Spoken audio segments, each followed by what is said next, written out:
À l'hôtel des Ferrets, Octave demande à Diego s'il n'a pas vu sa sœur, qu'il cherche depuis 1 heure.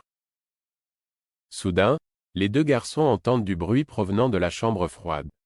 Ils se précipitent pour libérer Chloé et Mia, transis de froid. Le lendemain, Sarah se rend sur les lieux. Mia raconte qu'il était environ 19 heures lorsque l'agresseur, portant un casque de moto, s'en est pris à elle. Elle dit qu'il l'a attrapée par derrière, mis une main sur sa bouche, puis entraîné dans la chambre froide avant de la ligoter de la bâillonner. Chloé explique ensuite qu'elle s'est rendue dans la chambre froide quand elle a entendu des gémissements. Sarah en conclut que Mia était l'appât et Chloé la véritable cible. En effet, l'hypothèse privilégiée de la police est celle selon laquelle l'agresseur se base sur le film d'horreur qu'ils ont tourné quand ils étaient ados. Octave s'enquiert alors du sort de son père, toujours en garde à vue. Sarah déclare que même si Michael n'est pas leur agresseur, cela ne l'innocente pas dans l'enquête autour de la mort d'Alban. Le jeune homme s'emporte violemment. Un peu plus tard, Alex remarque qu'un tableau a disparu dans l'une des pièces de l'hôtel. Au même moment, Octave débarque, saignant de l'arcade sourcilière. Il raconte que l'agresseur l'a frappé alors qu'il était dans sa chambre avant de prendre la fuite. Alex va chercher de quoi le soigner. Au commissariat, Sarah et Manon se demandent si elles font fausse route. En effet, jusqu'à présent les agressions avaient une signature similaire tournant autour des années 1990. Pourtant, il n'y a eu aucun signe en ce sens dans les agressions de Mia et d'Octave. Damien vient ensuite informer ses collègues que le badge d'Émile Pelletier, l'ancien gérant de l'hôtel, a été retrouvé dans le jardin, non loin de la chambre d'Octave. Damien confirme que le badge fonctionne encore et ouvre toutes les portes de service de l'hôtel. Sarah convoque Pelletier pour l'interroger aux côtés de Nordine. Les policiers lui demandent d'abord où il se trouvait le soir où Alban est morte. Pelletier répond qu'il a passé la soirée à jardiner, seul chez lui.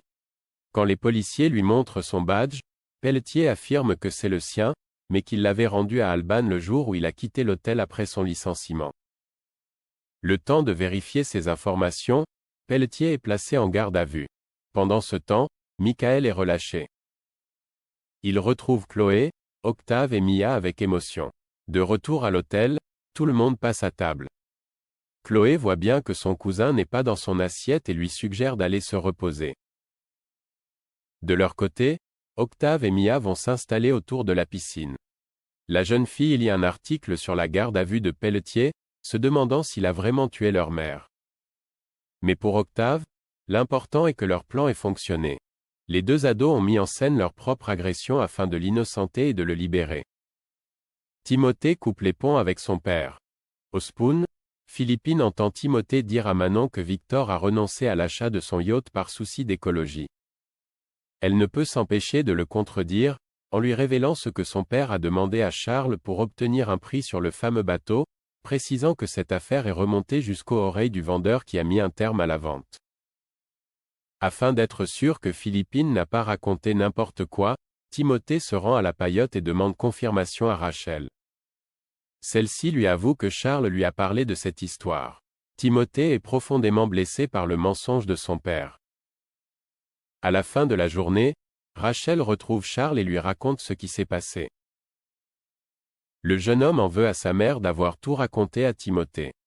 Si Rachel estime qu'elle agit en mère protectrice, Charles commence à la critiquer. Alors que Rachel cherche à en savoir plus, le gérant de la paillote refuse de se confier davantage. Plutôt que de discuter, le couple préfère faire l'amour.